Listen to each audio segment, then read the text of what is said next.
the dollar is not going anywhere neutral, uh, the market S&Ps, probably have no headway. I look at this and the S&Ps, okay, new highs. Of course, we're not at that 3260 level up here.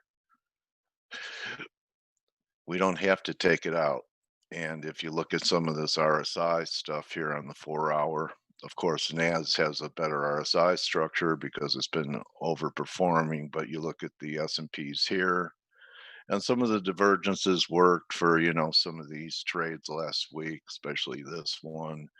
And again, the same level, 3100, is really the bull bear line on this, in my opinion. And so here's a 2 hour still diverging. All you could almost see a little 1, 2, 3 here.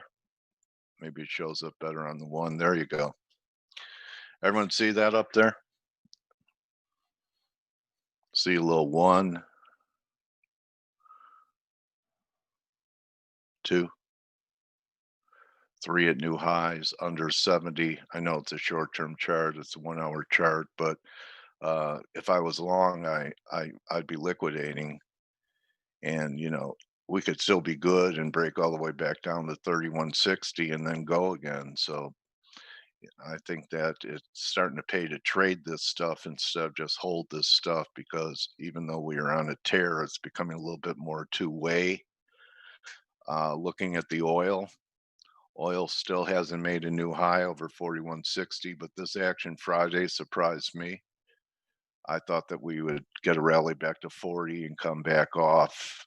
So I don't know, maybe this is a bull flag and we're going to go again, but certainly was hard to go home short crude last week. I want to talk about something for a minute too, a little bit of coaching. If you were selling crude when I was talking about it last week at 4060 and you let all this happen and didn't ring the register, I think one of the primary rules is not to let a winning trade turn into a loser. And I only know a couple of ways to prevent that. And that's a willingness to take profits on part of your position when it goes your way, like a buck in crude. You got to ring the register. If it keeps going, yeah, you may not be as short, but if it does this, you have money in the bank. Okay. So just a little coaching. You have a big lead, or even in currencies, you have a 40, 50 pip lead on a position. You have to take a piece of that off and then tighten up your stops. So it's just money management. Do not let winning trades turn into losers. At the worst, they should be break even. Say, for example, you have a 50-point lead, but you don't want to take it. That's not your style. You should at least go to a BE stop so that even if you give up that 50 pip lead, you're not in a 50 pip drawdown. I'm not saying that's not going to come back and pick off your stop and then go in your direction, but I've seen a lot of people do that. And I've also seen a lot of people with limit orders trying to get out of a position, and the limit order is within about 10, 15, 20 pips, and they're just sitting there waiting for the limit order to be filled. Go to the market. Okay. So they're looking for another 10, 20 pips. They haven't moved their stop. So they're risking, 40, 50 pips to make another 10 on a limit order exit. Doesn't make sense to me. So just a little, basic money management things for people to think about in here. And we'll see what happens this week. Gold, this looked like a flag. Looks like we should get new highs. I'm hearing people talk 1840 now. So even though we got this 1820 stall, was, as Steve would say, purely corrective, you have a confirmed high in the gold. So I think we're going to get another high. We've almost done it in silver, haven't we? Have done it in silver. So the gold silver ratio still working to the downside. And I thought we were getting close to a bottom in that. And here we are, okay, cutting through these moving averages, cutting through this low. If I go to like a 4-hour time frame, still, still looks like it favors silver. No divergences there. And I just want to warn everybody. My guest today is X-rated if you're bullish the economy. And, like a lot of people say, if, you don't want to hear about the other side of the coin and what the possible outcomes are with what's happening in our unprecedented times in the economy with the pandemic, etc., um, you're going to want to turn the sound down. So Thomas will be with us later at the top of the hour, just warning people if it bothers you to hear about bearish and potential real negative consequences for this and what it might mean for your future. Um, don't watch it. Okay. So there's your warning. And now I say, after a warning, good morning to Blake Morrow. How are you today, buddy? Hey, good morning, Coach. How's it God, going? it's so hot even here in San Diego. Blake, It's I know it was 118 there yesterday, but it's crazy. it's Yeah, 100 here, bro. yeah. I mean, it's just not it's nuts hot. Yeah. Yeah, But anyway, I can sit here yeah. and complain All about. right. It is normal for me to complain this time of year about the heat because it is Yeah, ridiculous outside. But anyway, yeah. uh, it's been it's been a grind higher overnight. Nasdaq, as you guys, if you haven't missed it or if you haven't seen it, the Nasdaq's kind of grinded it to new highs overnight. Did it We've get to got that level that you were showing on the chart of the day, Blake? The other day, it was just above where the Nasdaq high was last week.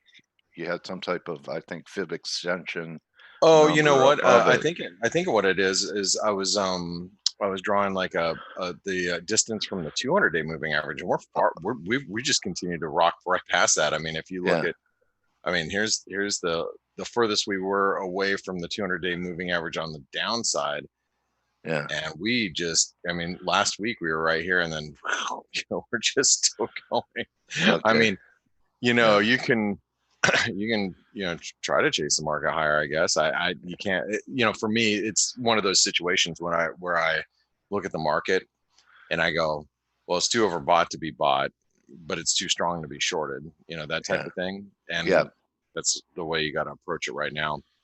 yeah. But it's dragging the S&P higher, and you can see the S&P is breaking out. And as I mentioned in the week ahead video, um, equities are strong, risk appetite is strong.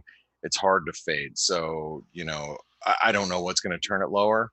um, but the problem, like with currencies, is it just we're stuck in a Range. situation where, well, you call it a range or whatever. We're Yeah, just kind of we're in a situation where it's just we're grinding. Currencies are just kind of in a grinding mode right now versus rally mode. We're just you can see, like, in a lot of currencies, like the euro's trying to push higher, um, but it's not like exploding higher with equities. We're just it's just kind of trying to slow. It's like the dollar's slowly grinding lower. I mean, we have the Aussie, which is up. Whoops, that was the Kiwi. We have the Aussie that's up near the yeah, resistance, but how many people right now are long the Aussie dollar and thinking, damn, with the Nasdaq up at new highs again, why isn't the Aussie dollar trading above 70 cents? I mean, that's got to be some frustration if you're long Aussies right now. I'm not saying that it won't go higher. I'm just saying that it's got to be a little frustrating that it's not blasting higher. The Kiwi was down earlier, but it's back up against resistance. And by the way, the lines that are on there, ones that I was drawing on the week ahead video, because I was just looking at the daily charts then. um, but the Kiwi is in breakout territory for all intents and purposes, but is it, really broken out? Are we above 66 cents yet? No, we're not. So again, this is like one of those situations where you know how it is, Dale. You go and you get long or short something and it doesn't move, right? Yeah. Like, yeah, like everything that you're trading, everything that you see points towards, a continuation of whatever you're trading, and it's just not going. So that's that's Well, the Dixie's probably, been in 100-point range for a month. yeah, Basically well, 96.50, 97.50. yeah, I think the dollar index is just kind of still sitting there. We like, if you look at the euro intraday, and Amanda was pointing this out in the dollar index. I mean, we might have a head and shoulder pattern here with the euro. I mean, now keep in mind that the euro, we are dealing with the ECB.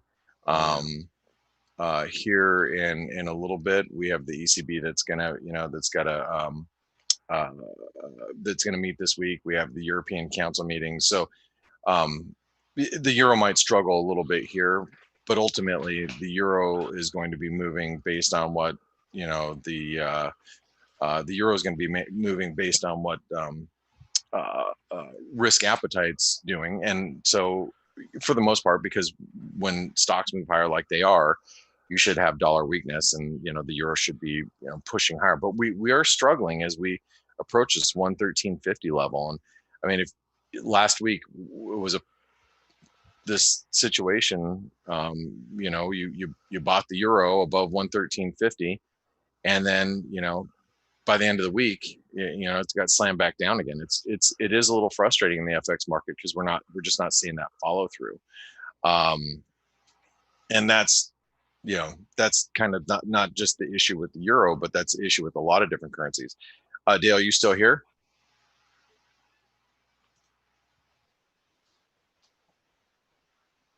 Hi, yeah. Good morning. Oh, good morning, Stelios. I am as So well. yeah, I was gonna say Dale's not here anymore. But um, gold, continues to move higher, and so does silver, right?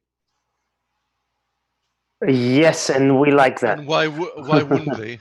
Yeah, right. Exactly. Why wouldn't they? Hey, But good morning. Blake, just look at how the flash crashed this market again during illiquid hours. Did this happen at the Yeah, open? yeah. It did. It did. Oh, okay, I wasn't watching it at the open. I wasn't, It did. wow. So they actually had it trading at 18 and a quarter. And then Yeah. wow. And then moved the dollar higher. Wow. It would be funny, but this thing happens so often, and So often, yeah. we've talked about this. Guys, I used to be a market maker. This is not what you want to do when you want to get rid of a big position. It just doesn't make any sense. So why is this happening? Anybody who knows, please let me know. Yeah, well, I mean, maybe it's just that, it was just mispriced, pre-market, and then as soon as it opens, people are like, they take advantage of it. I wasn't watching precious metals right at the open, so I'm not Yeah. not 100% sure. But let's also talk that silver is right up against this what I consider major resistance. This is that big channel. Now, I may, maybe I misdrew this, but I think this is it. I think this is where we're, this key, really, it's been holding us since 2014. And Stelios, how many times have we been up at these levels and we roll over, right? Yeah, absolutely. And I think this time might be the same because it might coincide with some kind of, COVID-led news or something that bring equities lower, hence dollar higher and precious metals lower. You never know, but it just has this feeling again. But definitely, it is getting up there to that trend line. That's for sure. So you just said something that's really interesting. Maybe COVID-led move lower. What we've seen precious metals, and I know we've all talked about this, Steve. We talked about this. Precious metals are moving with risk. What's to say that we don't break away from that if we see some move lower in equities, that people actually start running towards gold as a safe haven product. Yeah, I agree with that 100%. I think this time the sell-off in metals in March was quite brutal. I was long silver and I was suffering. I didn't cut any, thank God. But I think if it happens again with equities, the sell-off in metals is going to be a little bit less severe. Just my humble opinion. Maybe it's because I'm still long, but I think that's what's going to happen. I agree with you, Blake. It's Okay, it's what they call throwing the baby along with the bathtub water. What Yes, happened right. with March and precious metals? Yeah, so they threw out the baby with the bathwater. That's Yeah. right. All right. Well, these precious metals are obviously really strong. And I was going to really quick just take a look at some of these currencies because the euro, like I mentioned, we're just really struggling up here around the 113.50 level. I really want to be long the euro, frankly, but it's a tough long because it really isn't giving us that signal that it wants to move higher yet. The cable's under some pressure today, and I'm not really too sure what's leaning on the cable. However, as I've been mentioning that we're knocking our head up against a major trend line here in the pound. So while the pound is below 127, I do expect the cable to move lower. But the thing is I'm surprised that it's moving lower as the rest of the dollar pairs are just kind of moving higher. So that's showing you this really relative weakness in the cable right now. The Aussie is, as I mentioned a bit earlier, the Aussie's higher, as you would expect with stocks where they're at. But the question that I'm asking, and I'm sure everybody else is asking, is why hasn't the Aussie broken out yet? And maybe it will. Maybe it's it's just kind of preparing to break out. There's I'm going to go back to this daily chart, and this is something that I talked about on, I believe I talked about it on the week ahead video. My weekend was a little, I have to say it kind of ran together because I did get up early Saturday morning at 3 something in the morning on a Saturday morning to do this event with that was hosted by Pepperstone Securities. There was a few of us that were on that. There's like 6 of us, and I can't remember if I talked about the Aussie then or the week ahead video. But the Aussie, what I really love to see in this particular pair is I would like to see it pull back from these levels, and I'd like to see it pull back towards the 200-day moving average, if not that blue support around here, around the 66.50 to 67 cent level, and then eventually do a big inverted head and shoulder breakout. Because I actually look at this, look at the Aussie dollar more on a weekly basis, and I think this is a false breakdown, right? It's a false breakdown that should lead to a breakout. But currently, this isn't giving us a signal that it should be shorted at this time. I'm hoping that it rolls over, and the only way it's going to really roll over is going to be with some, downside in equities, I assume, which obviously as of right now, we're not getting that. But that's what I'm really hoping this happens. I'm planning on this for happening. But at the same time, I can't ignore the fact that we could just break out too. We obviously can.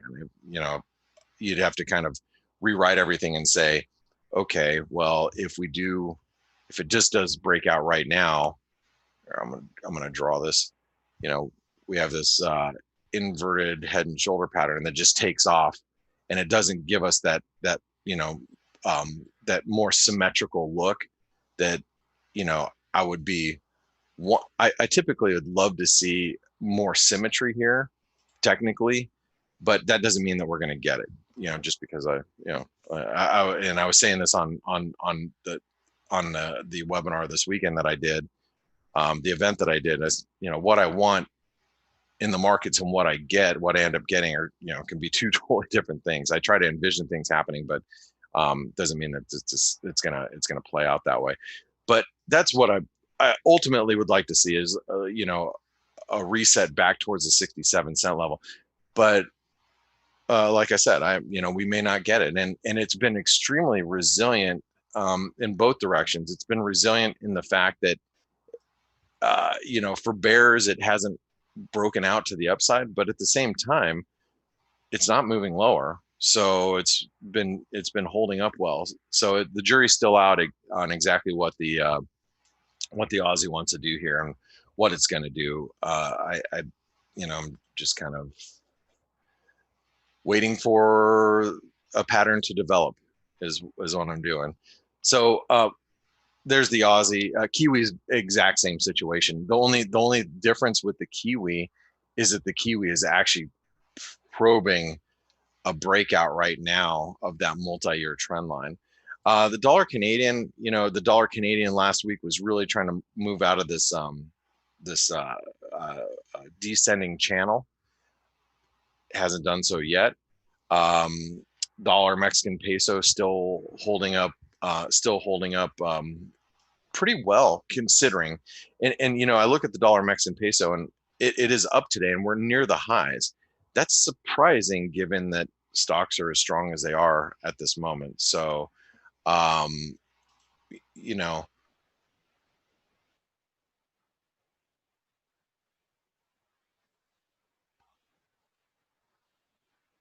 okay, sorry, I just was reading something. And then, one last thing I want to go over really quick. The dollar yen. I actually, I think the dollar yen is on its way, to moving lower. It's trying to like move towards the lower end of the range, which is 106. What I'm really interested in is the Aussie yen. Should we get to, this 107, like 40 level? I think that's going to be pretty key resistance. You can see this little downtrend line here. I'm not super excited about trading it at current levels, and I don't necessarily think we're going to like 100 in dollar yen or 120 in dollar yen, but I think it could be sold because there are a lot of people that as equities move higher, they expect the yen to move lower, and it really hasn't. I mean, this morning it is. It's playing a little bit of catch up, but I do believe that the dollar yen can be a currency that we look towards the look towards the 107.30s, and we might be able to find some resistance up there around the 50% retracement.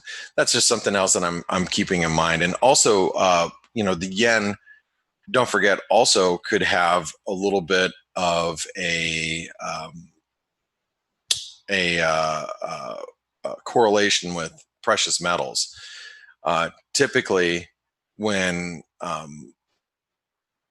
the gold and silver markets are stronger, the yen starts to outperform. That hasn't really been the case, and we haven't seen that correlation in a while, but it's just something just to think about in case we get some volatility in the precious metals.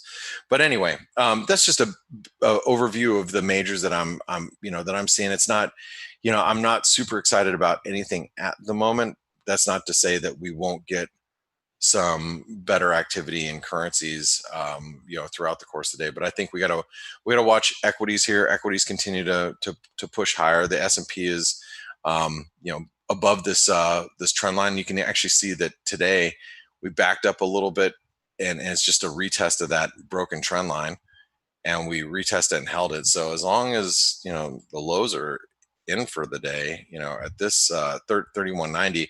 I think you got to remain bullish on risk. So, Steve Stelios, good morning, guys. Good morning again. Good morning again. It's yes. Groundhog Day again. Yes, it is Groundhog Day, and in my one world, of my really favorite is. movies of all time. Yeah. So there's by the way, and I only know this just because of I use Hulu. You guys are familiar with Hulu, right? No. Me neither. Okay, well, Hulu is a streaming service that has really taken over a lot of like people like myself that we don't use like conventional like cable television. It's for you can do streaming. It's a streaming service, but you can pay a premium, which I do, and it's basically the way I get like cable um, channels now, because I think my cable bill was like almost $200 a month uh, in my old home a few years ago. And when I moved, I'm like, we don't Wow. even use it. We don't like the kids watch some cartoon stuff or whatever, but and that was back then. And so we canceled it, but I still wanted to have streaming service for like, some sporting events and whatnot. So I went this route, which I've been very happy with. But there's this movie on there, and I haven't seen it yet. It's called Palm Springs, and it looks like a redo of Groundhog Day in a certain respect. So I'll report back to you on how funny. It's hilarious. Anyway, Nice. because I love Groundhog Day. It's like one of my all-time favorite movies. Yeah, it is Yeah. amazing. Bill Murray at his The, best. the part where he goes, I am a god, and she goes, you're God? No, not the god, just a god. I love that. Anyway, yeah. Anyway, all right, guys. Well, we continue in this mode where equities are still very bid. I think Tesla's up another 5% pre-market, from what I hear murmurings about. I mean, Yeah. I don't know what's going to stop equities, but they continue to move higher. Currencies are somewhat stuck, but I'm not sure what's going to dislodge those either. Because with equities as strong as they are, with precious metals as strong as they are, you would think that currencies would have moved a little bit more than they have. So, um, what's up with what are you guys thinking here? Well, me personally, I say to myself, ignore the fact that we have COVID and all that in the background. If equity markets were moving like they are now, you see companies like Tesla or Nikola. You've heard about Nikola, right? Yeah. Are going to make these electric trucks. They haven't made a single one yet, and They haven't made a single dollar of yeah, revenue, ever. stupid valuations. Anything that comes to market gets bought up straight away. It reminds me of 2000. It does. So even if we didn't have this background of uncertainty, I would be very skeptical. So even now with all this also existing, I'm just like, I'm not touching stocks. And I know, they keep going. I don't know what the catalyst is going to be. There will be one, just like there was in 2000, 2008.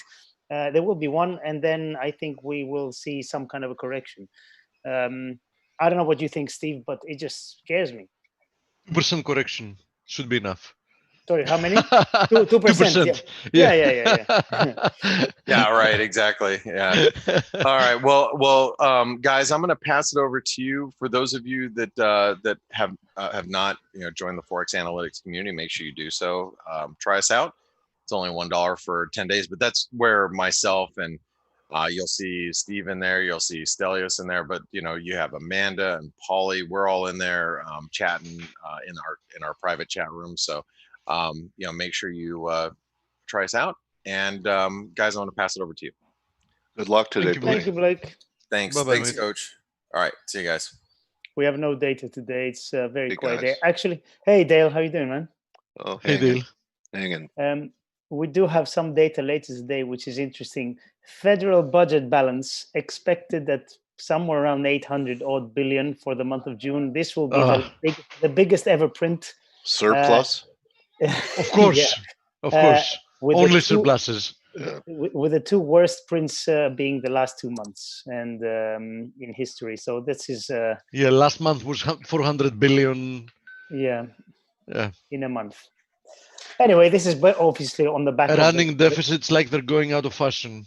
Yeah. This is all in the back of COVID measures, and they're giving away money basically. But Well, there's 2 weeks left for them to extend all this stuff, guys, before they expire. Oh, I'm I sure think they they will. call it the Heroes Act. Okay. I'm sure they will. Ahead of What the about- elections, absolutely. What about that debt ceiling? Have we reached that again? The debt What's Well, it? No, are you stupid? They've suspended it, mate. They yeah. got bored of having to vote for a new one because with that pace, they would have to vote for one every single time they had a meeting. So, the first That's true. subject of the meeting would be, should we extend the debt ceiling by another 200 billion? Yeah, done. Next day, okay, we reached those 200 billion. Can we extend it again? Yes, done. Next day, same deal. Yes, this is madness. But anyway, like we said yesterday, on Friday, it feels wrong that if a government, let's say the U.S. government, they show any kind of fiscal prudence, that's going to send stocks lower, which is it feels a bit wrong, but it is that way. So I'd say it's a unanimous opinion, just like Steve stated, in an election year that the president's going to push for more benefits. I think Yes. it would be a surprise if they let these expire. And what could happen is they let it expire and then they see the market reaction and then they pass it. So I mean, that is a possible scenario. Yeah. We'll see. It's only 2 weeks away. So One of our friends here is saying, "Tell us how you really feel, Steve." yeah, we feel quite strongly. I really about that. feel that the generation of our kids is really, really going to be in a very bad situation. I mean, the only thing that emotionally bothers me about all this is how unethical it is, because there is no problem that's being solved. There are just more problems passed on to the next generation. Yeah. And actually, our guest Unfortunately. today, guys, is going to be talking about the Eurozone and the problems, besides the problems here in the U.S. He focuses on Eurozone issues. So you may Is want he I'll be European? listening. I think so. He spells his first name Tuomas. So what is that? Thomas. A Spanish derivation of Thomas Thomas? Malinen sounds Finnish. Sounds Finnish. The last Oh. name sounds Finnish. Yes, Okay. absolutely. Okay. Well, I'll be listening for sure. Okay. Okay. I'll be listening too when I'm not interrupting him. Okay. So the news-wise, data-wise, very, very little. We had more numbers, COVID-related numbers, kind of coming out of the US. It's a bit of a mixed bag actually, because New York actually was good. They had no deaths reported yesterday, but Florida, I think, had their worst day or something like that. So yeah, the most ever cases for a US state in one day, over 15,000. And you have other countries taking measures. The UK, I was reading about Hong Kong, where they're banning eating at restaurants between certain times of the day, and they're doing all sorts of stuff. And I was also looking at, I don't know if you've seen this, Steve. I'll try to get it and post it. The chart for COVID cases in Croatia, which had a nice, a big bump, obviously, in March or whenever it was, and now it's just doubled that. It's gone ballistic. Croatia also has a lot of tourism. So tourism, yes, yeah. And that scares me as well, because we've opened up our borders for tourists. I think they're talking about now starting a check for everybody who goes in, testing. Which, if you ask me, that should be the case since the very beginning. I mean, I agree. it's best for everybody. I agree. And nowadays it takes under 24 hours to get results. So you there are tests that take 1 hour actually. Yeah. Oh really? Okay. Well, even that, yeah. So that should be mandatory, and hopefully it will be. But the danger is that the more economies open up and the more transfer of people is allowed, then clearly the more infections we're going to get. It's just mathematics. So I hope it doesn't get too big. But to be honest, ahead of the fall, it's not a good sign that we're getting a spike while the weather still, helps. Very warm. Yeah. Yeah. So I don't know. I'm kind of worried. Yeah. About what happens during fall. As I've said before, I don't think that they will lock down economies again, no matter what. I think the measures are going to be more targeted. But irrespective of how targeted they are, unquestionably, another move higher in COVID cases is definitely going to affect economic activity. There is no way around people it. are going to change their habits again. Yeah, they're exactly. opening up slowly. Yeah. And especially in the sad reality of Western economies currently, which the service sector and especially jobs like people working in restaurants, bars, hospitality, and all that. There are a lot of people working there. That's also going to have a big effect on unemployment. Absolutely. Okay, what else to talk about? Oh yeah, OPEC have been giving signals that they might be they actually said that pulling back they production cuts. Yes. Yes. There's going to be I think they have a meeting this week, and there's going to be an announcement probably. The oil is dropping a little bit in reaction. Yeah, to be honest, I was kind of surprised, Stelio, when I saw the news on, I think it was Saturday. I thought that crude would gap down, definitely more than what we've seen happen today. So I think that, given these news, I think that crude is, holding quite nicely. Yeah, actually. I personally think at these levels we're probably below kind of long-term balancing levels in terms of how much it costs to produce, etc. Although having said that, the U.S. shale producers have stopped production quite dramatically. If you look at Baker Hughes rig count, it went from 700 plus, which was the average of the last 3 years, to 180. So they're all stopping production. So they have a big cost base. So yeah, they were the marginal producer actually. Exactly. So with them out of the picture now, and the big production coming from Saudis and Venezuela. Yeah, they have a much lower cost. Yeah, they have much lower. Like Saudis is like double digits, like $10 or something like that, isn't it? The cost, but whatever. They have a very low cost. Yes. Yeah. So I would have expected a bigger reaction from oil, but it's not happening yet. We're just going to be monitoring that. But yeah, I expect an announcement this week about production cuts being eased a little bit. And what else? Probably worth mentioning that we have earnings coming up this week and next week. There's some big names reporting earnings, so it's going to be very interesting to see how that goes. Although the market does know that the last 2 or 3 months has been pretty bad due to COVID, and there's been the production and all that has been greatly reduced. But let's see what that brings. Equities are definitely going to be waiting for these numbers, especially the big names that have been pushing the indices higher. Speaking of the big names, that's a good segue. I had a request from Ziggy, Stelio, to have a look at the FANGs. So this is the FANG index. Just look at this. It's basically those 5 stocks, right? That are core stocks. Yeah. Facebook, Apple, Amazon, Netflix, and Google. 5 stocks, yeah. Believe it or not, from March 13th to today, it's 76% higher. Yeah, that's crazy. It's out of this world, right? Yeah. It's unbelievable. It's not only unbelievable that these 5 stocks, which have like a huge share of the index, biggest that ever 5 stocks had, is that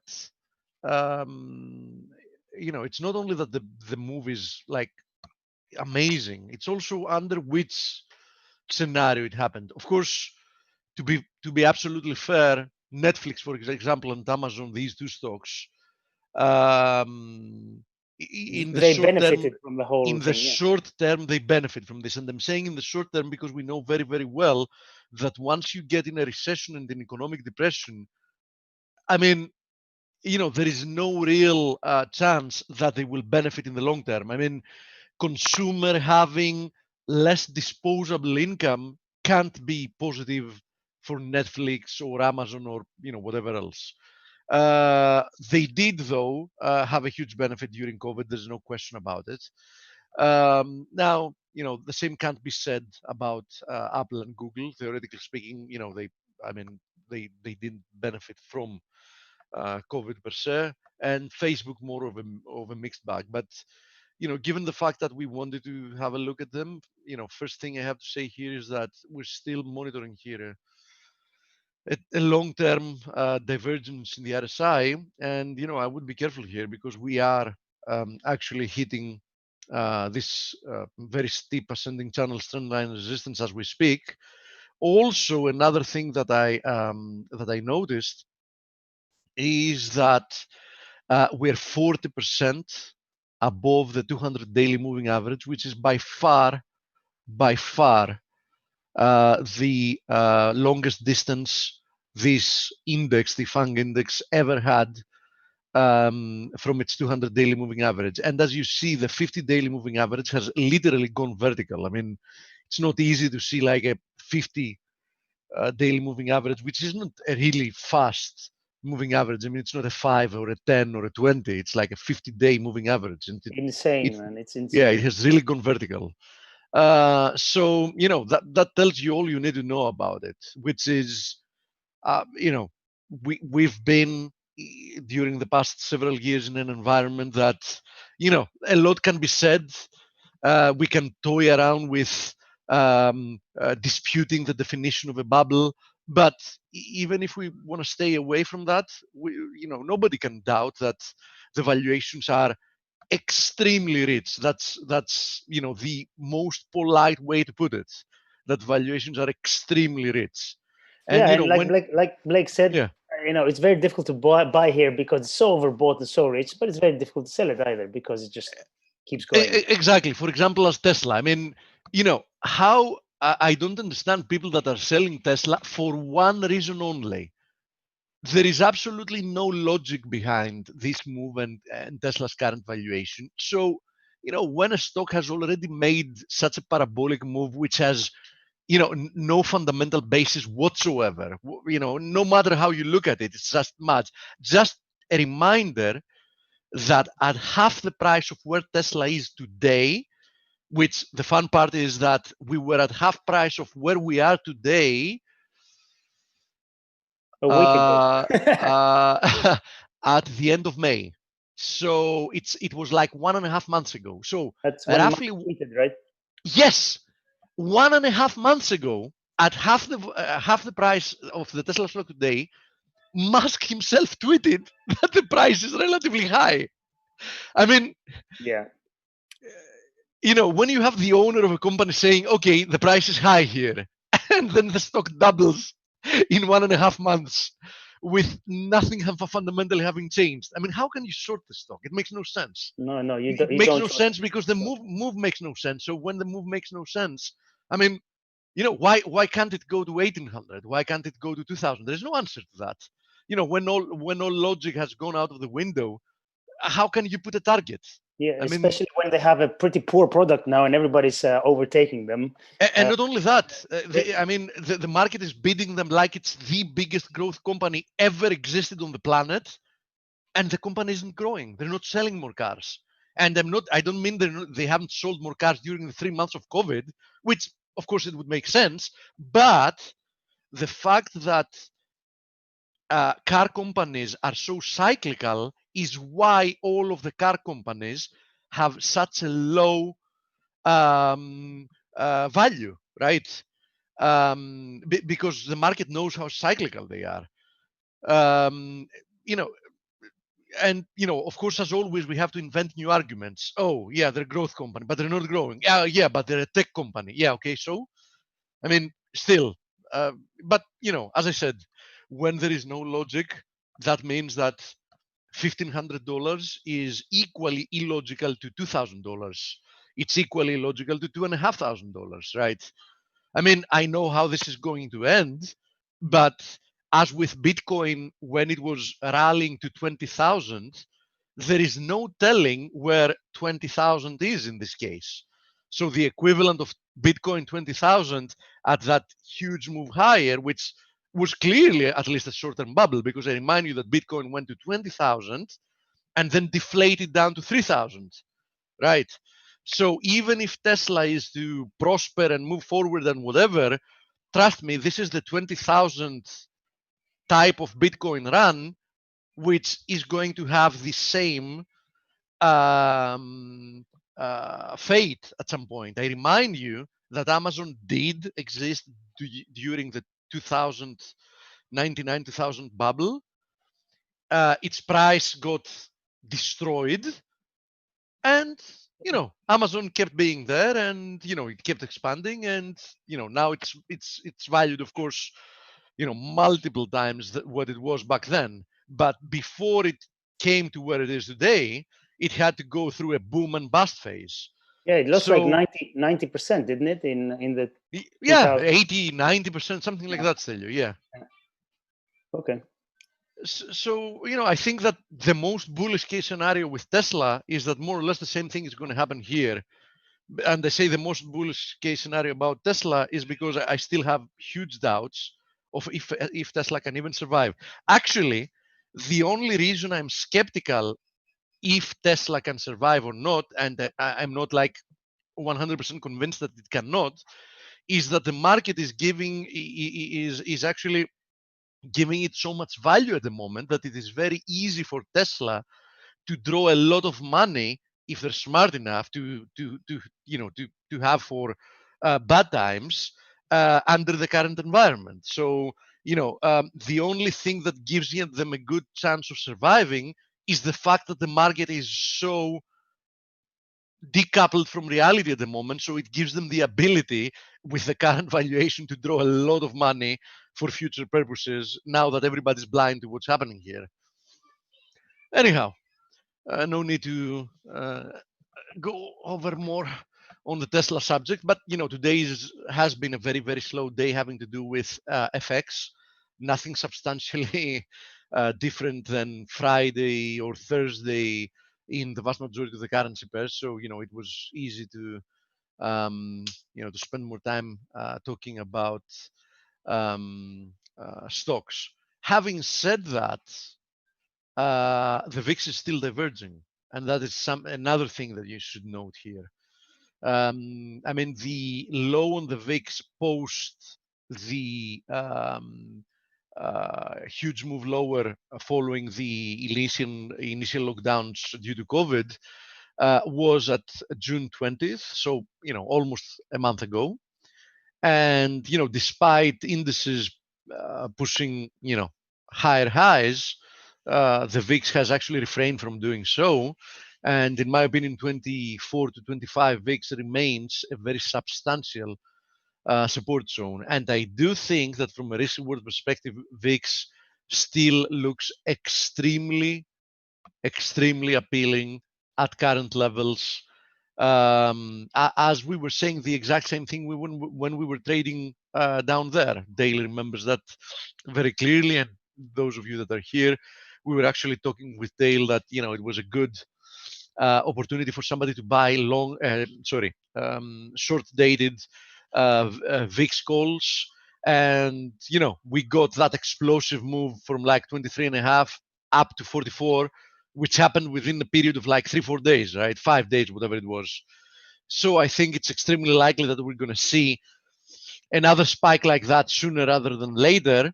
But once again, I have to say that it might again be very short-lived, right? So you should expect that this environment might go on for a longer period of time, getting this drift higher that happens day in, day out, and then suddenly you'll get a very, very big move lower within 2-3 days, and then the market might go quiet again and start drifting higher. That's because, as we've explained before, there are currently two different forces pulling the market in different directions.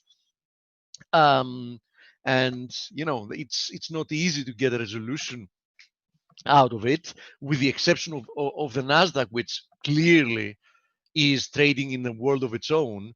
I mean, we keep building potentially reversal formations to only break them and build a potentially reversal formation that's even steeper than the previous one. Of course, we've seen this movie being played before, with the most obvious example being the euphoria run higher that we got near the after the summer actually of 2018. So I do see a lot of resemblances between that period and this period. Speaking about the Nasdaq specifically, I'm now tracking a potential ascending wedge here, but it's as I was saying even all previous week, it's very very hard to be short in the sense that technically speaking, there are no real pullbacks, right? And whenever there is like a small pullback, there is immediate buying pressure. Now, Blake and Dale at the beginning, they did cover the precious metals. The only other thing I wanted to talk about here was that keep in mind that we might be testing a resistance area here. There's no doubt about it. And here's the channel. Depends on how you draw this channel. We might be testing resistance at the moment. There it is, or we might have already broken it. But okay, let's take the most conservative scenario, which is that we haven't broken resistance yet. But at the same time, keep in mind that we do remain in this ascending channel. We actually, when we in essence flash crashed earlier today to 1820, we did backtest this channel trendline support, and as long as this channel is holding, there's no real reason why you should be looking lower. As I've said multiple times, this is the most ideal environment for precious metals. So it's not really easy to fight that, right? Here is gold as well. I mean, gold had like 2 indecision days, 2 consecutive spinning tops on Thursday and Friday, but those are not reversal candlesticks. They're just indecision candlesticks. And if you remember, I remember specifically, we got that big potential reversal day on Thursday in silver. And I remember specifically saying on Friday that, listen, this candlestick that we got yesterday, potentially looks like a very nice reversal candlestick, but you have to be very, very careful, because look at how many of those attempts in a reversal lower we've had in the recent past. But this market is so strong that it keeps ignoring, short-term reversal signals, and it just,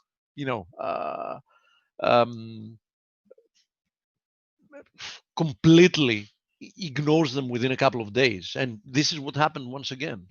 So, I think you need to be very, very careful. And in my opinion, if you want to do something about these metals, you buy them when they actually pull back.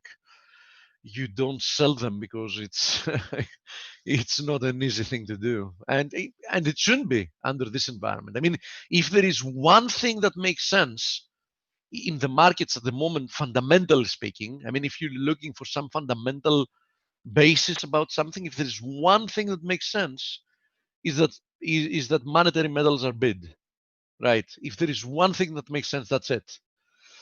Now, having to do with the rest, and speaking about Steve, can I see your chart on notes and yields?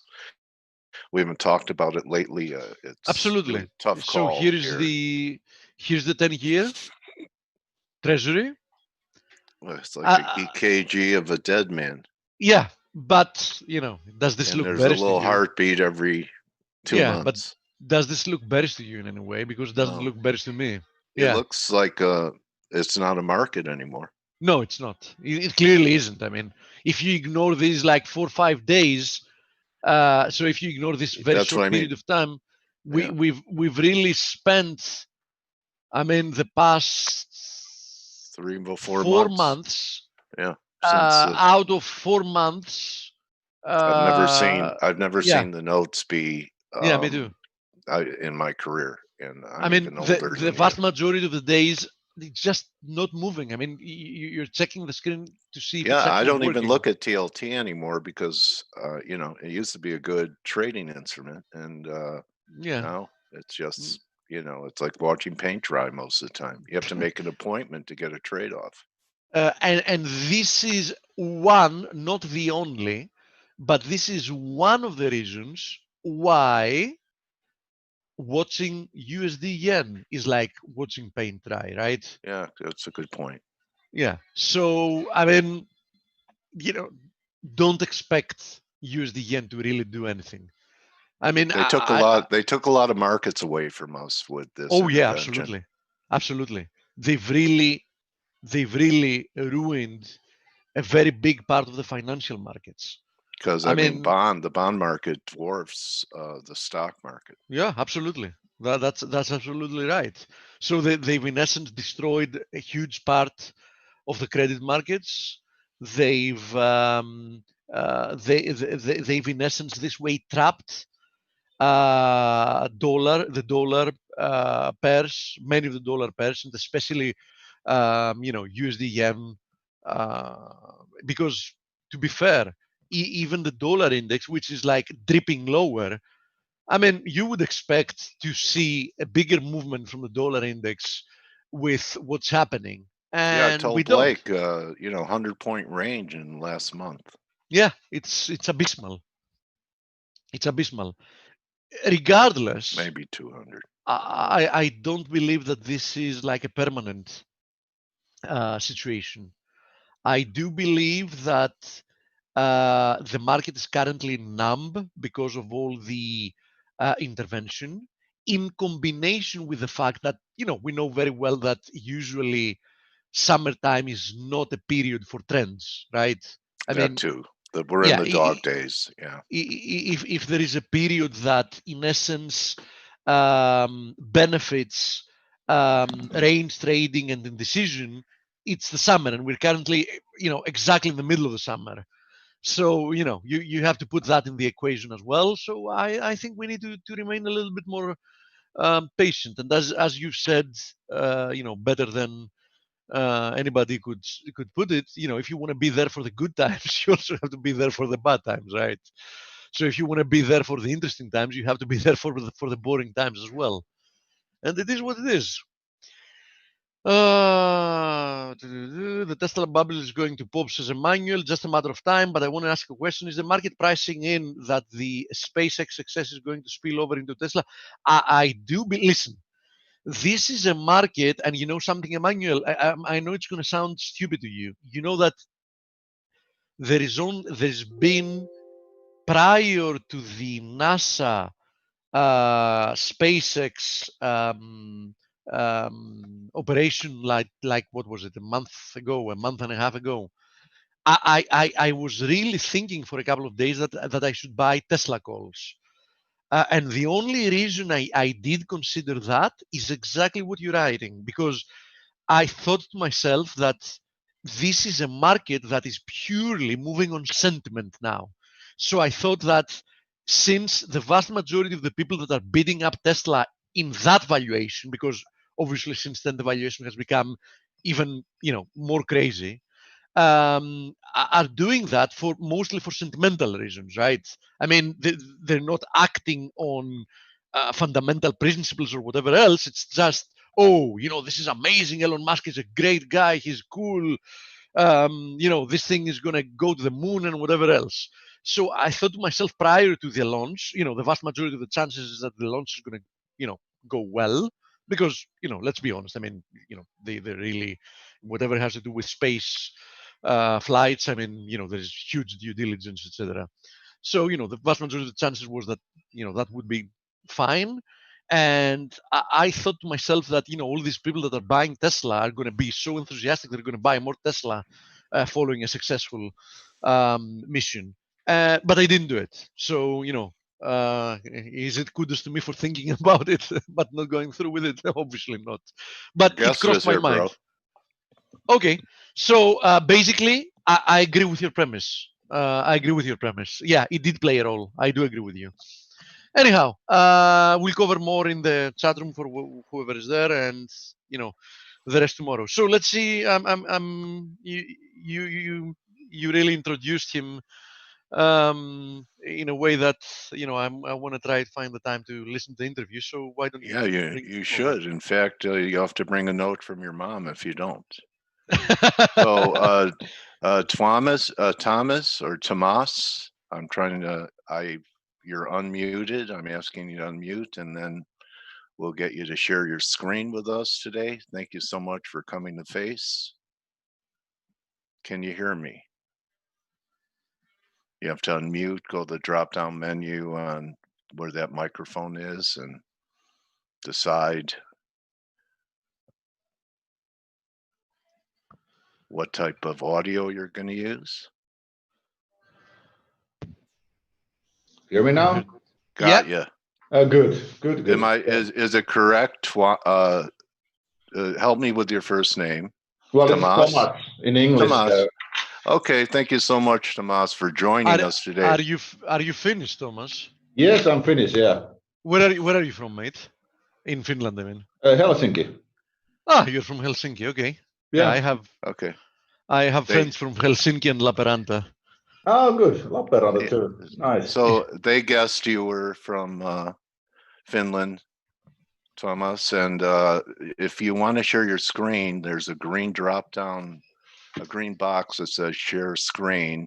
And I've already warned listeners and attendees that if they don't want to hear about what could be some negative outcomes to the position that we're in the global economy and COVID and debt and everything, that they should mute us, because you're going to give us that side of the coin. I went to your site and I read some of your stuff, so I'm interested in hearing what you have to say today. But before we do that, can you just give our viewers and me a little bit about your background and how you got started in the industry, and what led you into this business? Okay, so yeah, well, I did my master's some years back, but actually, how I got interested in crisis was that Finland had a big banking crisis in the early 1990s. I was a teenager back then, and they are basically my first memories of an economic crisis. Then I did my PhD on basically studying the relationship between income inequality and economic growth. But the 2008 crisis hit kind of in the middle of my dissertation, so I switched, or I added also economic crisis on my research agenda. And then in early 2012, or actually late 2011, we found the GNS Economics, whose original aim was to estimate, to apply the empirical methods we had developed to forecast the path of the economy, but also to assess the risks of the global economy. Okay. And so I worked for both in the academia and the firm for 5 years, and then now I'm full time with the firm, even though I hold the position of adjunct professor of economics in the University of Helsinki. But that's basically the short version of my background.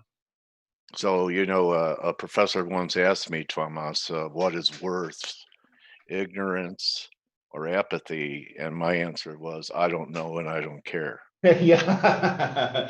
All right. So anyway, I do care a lot about what's happening here and in the markets. And, I'm just surmising that part of your mission is to have people prepared for what you see coming so that they can get through it as best as possible. So you're talking about a collapse, and we've seen this is the third one since 2000 in my view.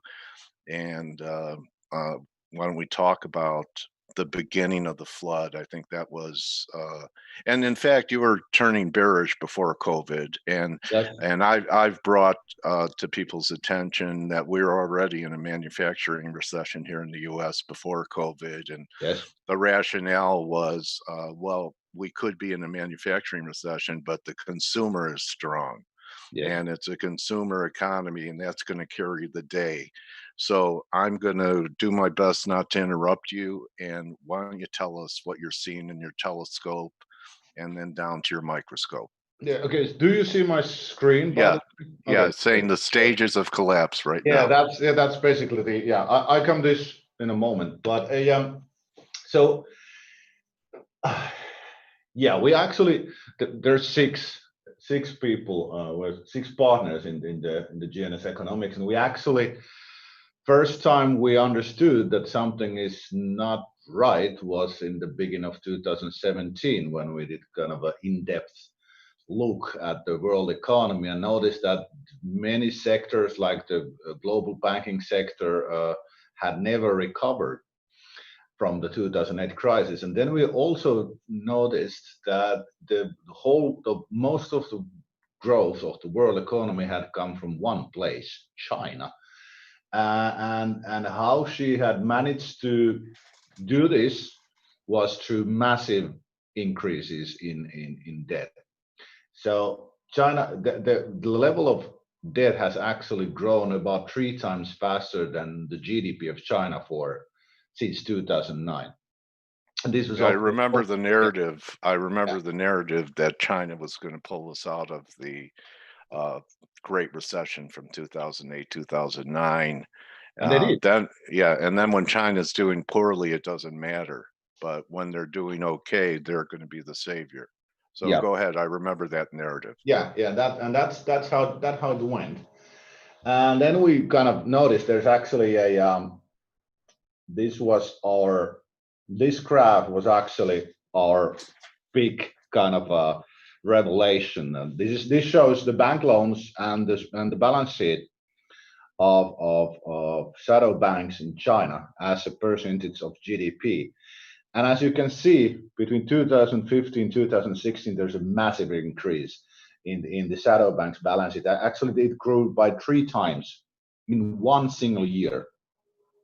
And this was 2015 was the year when China started to try to deleverage their economy, and it just went bad. So world economy was going slowly into a recession, and Chinese leaders panicked and issued what was probably the biggest credit bonanza in history, and increased the size of the shadow banking sector very massively. And that was the point when we understood that first, China cannot deleverage without crashing her economy.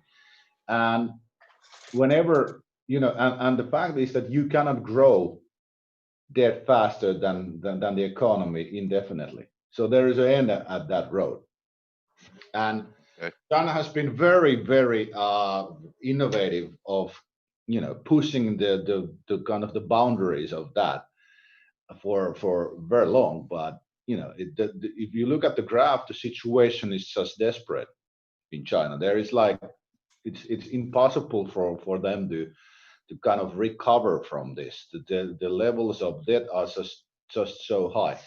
And there's actually, I could actually take you to a let me remember what would be a good. Where did most of that credit go in the shadow banking system? I remember seeing photographs of ghost cities. It went all kinds of those things. There was this the Corona Wars, the end of Chinese miracle. This is something I just wanted to show you. Well, actually, most of the debt was issued by the local governments and the government-sponsored enterprises, and it went to them. Well, when the infrastructure projects, housing, all that kind of stuff.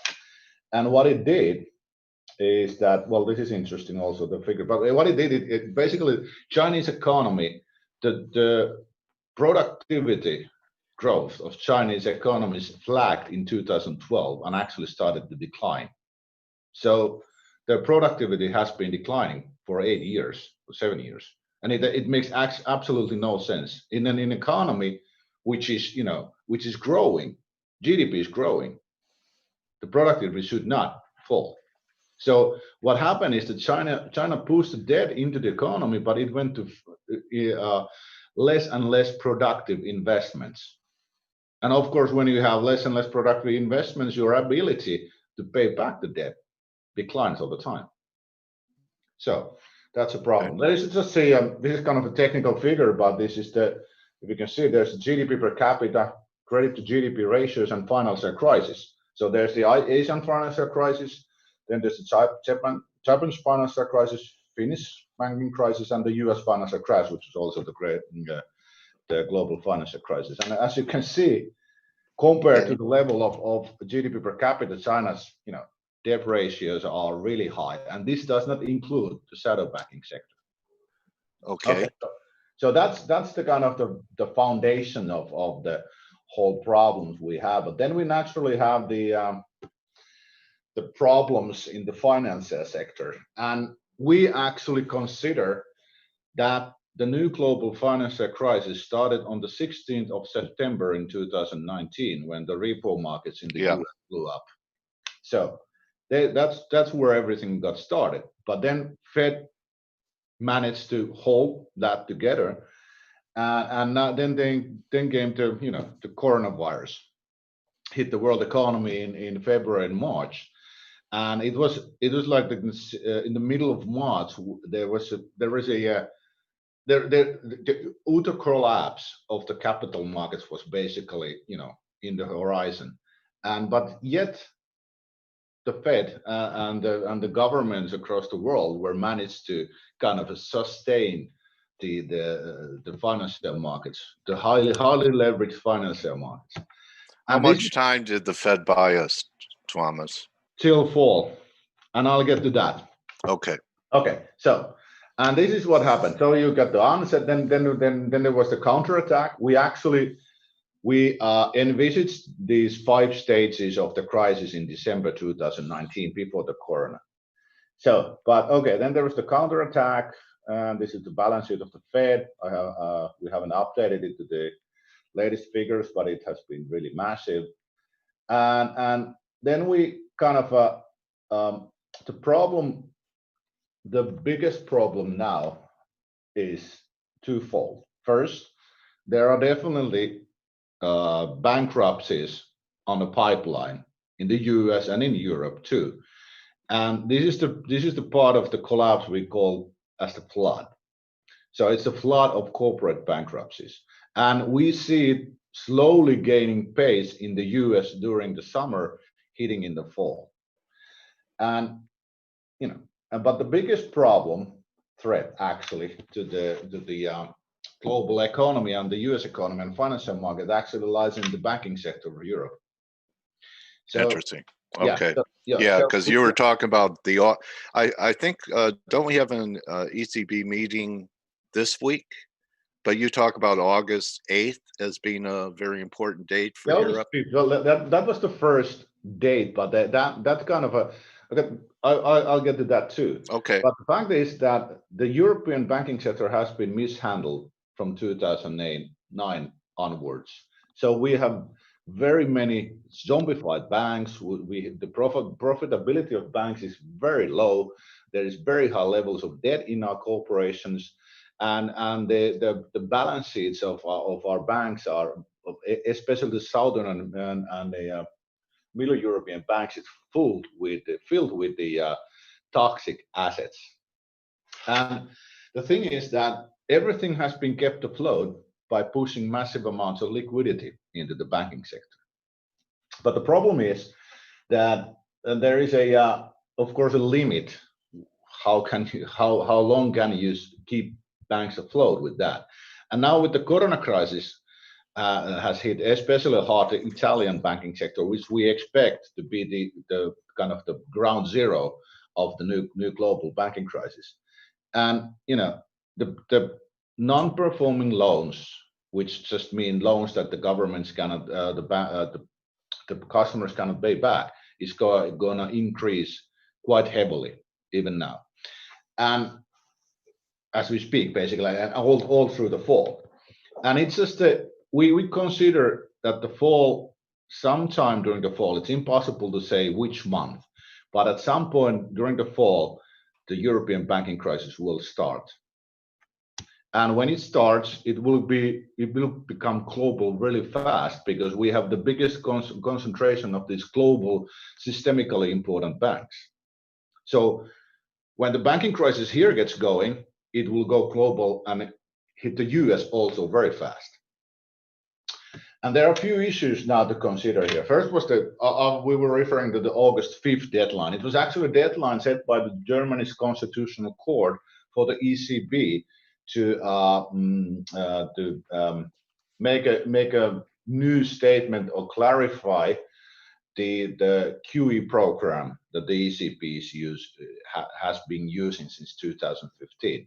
So they demanded that they will show it that it is proportionate. So it doesn't affect the fiscal situation of the Eurozone governments too much. And well, they let the Constitutional Court let the German Parliament as having the final say on that, and they just decided early July that we accept the response of the ECB. So that landmine kind of slide away for now. But the thing is that when we have national constitutional courts that can override the decisions of the European Court of Justice, which have already before deemed the QE program as legal. So this has the fact that the German Constitutional Court challenged the decision of the European Court of Justice, it kind of creates a situation where national parliaments and national courts can override the institutions of the EU. And this is an interesting thing with going into the future. But the bigger...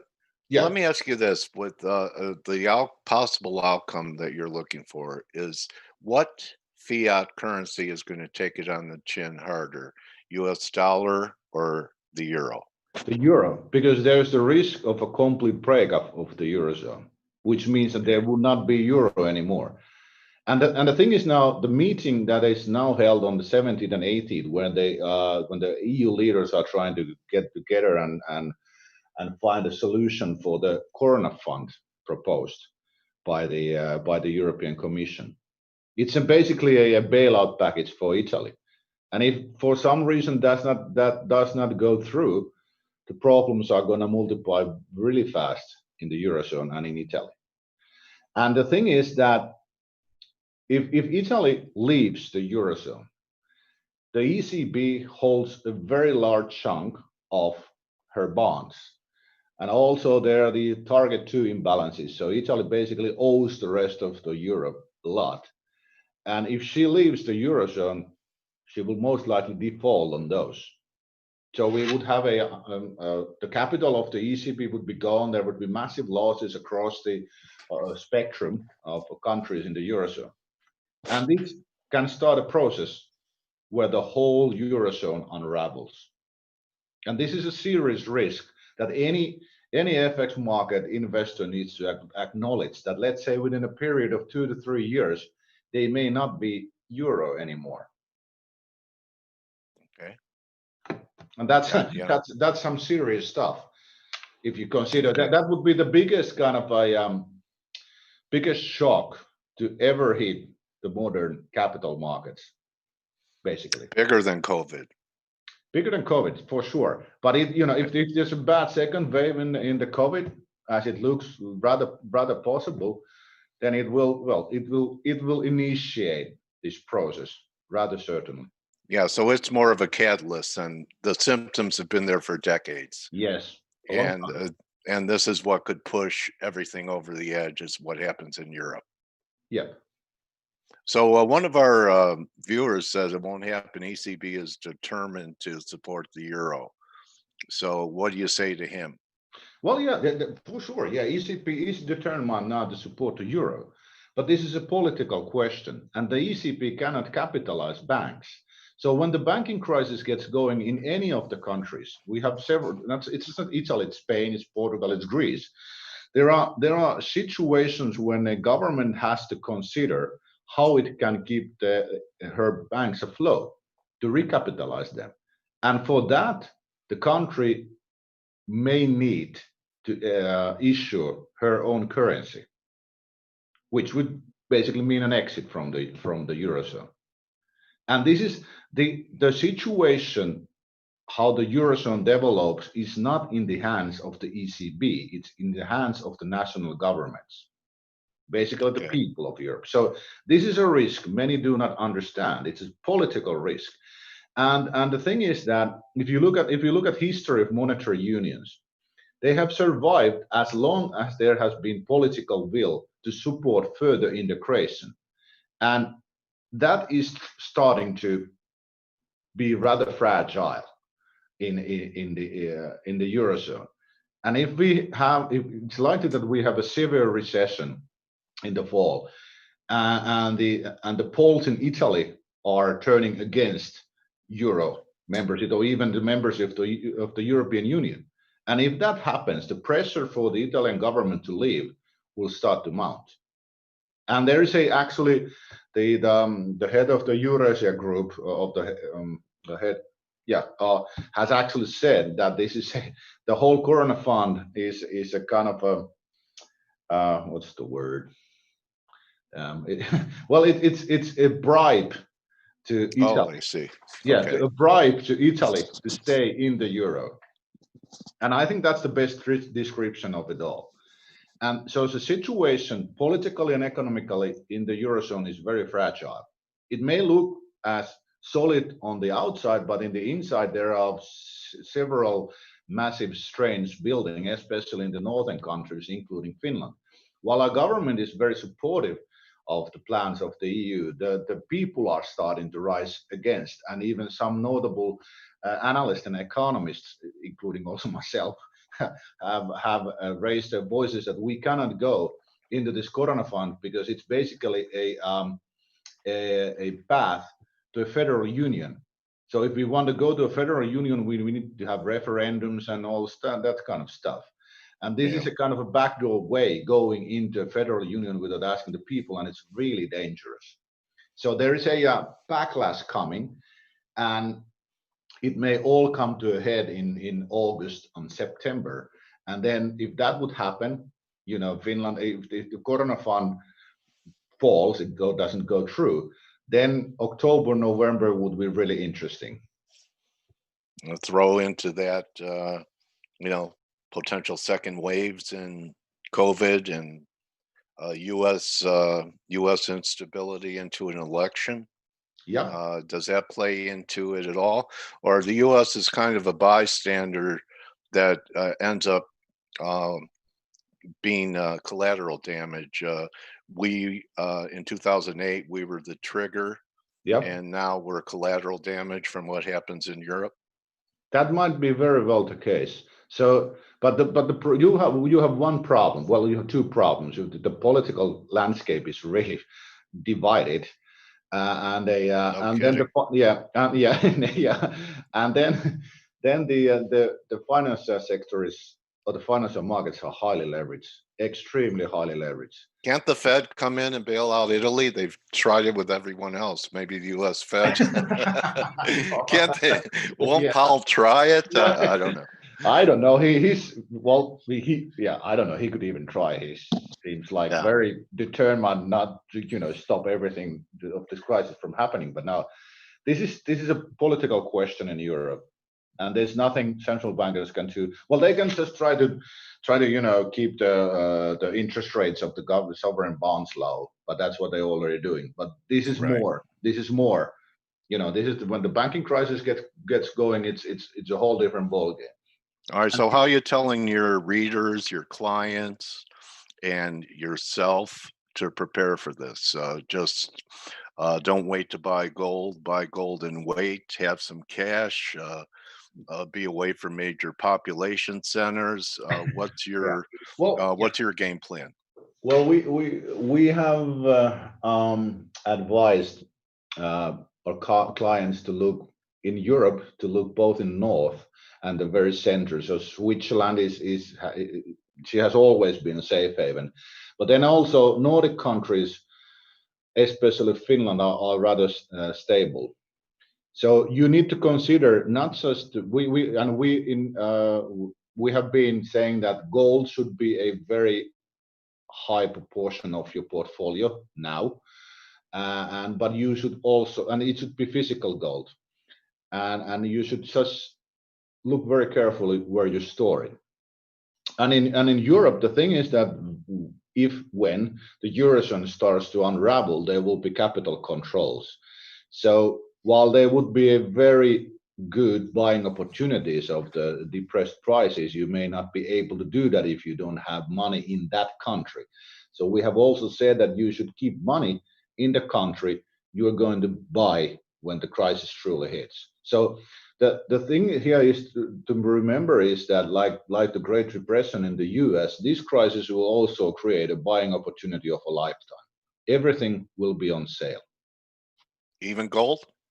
And well, not gold. Gold is a safe haven. It will probably go through the roof. So yeah, Okay. gold right. should be there. So yeah, the good. So you're talking about equities and equities, yeah, financial assets. financial assets, real assets also. They will like when Finland had the 1990s banking crisis, our housing prices dropped by 50% in 2 years. Okay. Could So, that happen again? for Real sure. estate take it on the For chin? sure. Yeah, for sure, everywhere. Globally? And when you were talking about the U.S. consumer, if you look at the unemployment figures in the U.S. currently, that the consumer is not there anymore. So you are in for a rough ride in the fall too, even without the European banking crisis. But the thing is that if you combine the situation, the fragile economy of China, the fragile financial markets of the U.S., and the fragile banking sector and the political landscape of Eurozone, you get the ingredients of a perfect storm, a complete collapse of the financial order, and that's what we are afraid of. Well, okay, will there be a reset and a new reserve currency? That could also happen. We don't know what will happen. Well, of course, the Eurozone countries will go back to their own currencies, and there might be an effort, for example, to the IMF to introduce the currency SCR, special drawing rights. Yeah, but there will be interesting propositions coming through. That's for sure. But the global elite, if you may, they will try to keep their grip at any cost. Okay. So there will be something very strange also probably being proposed. Okay, I have two more questions for you to wrap it with. Do you have a view on crypto, on Bitcoin? Yeah, the crypto and Bitcoin, they are the things of the future, but there's a problem that we don't know how good they behave in an economic crisis. Right. Is well, there we got a little liquidity? taste of it. What? We had a little preview of it in March. Yeah, that's true, and we haven't really analyzed it through. But the thing is that we worry that is there going to be enough liquidity in the crypto market, and also there is the possibility of global ban of cryptocurrency. That's unlikely, but it's still in the realms of possibility.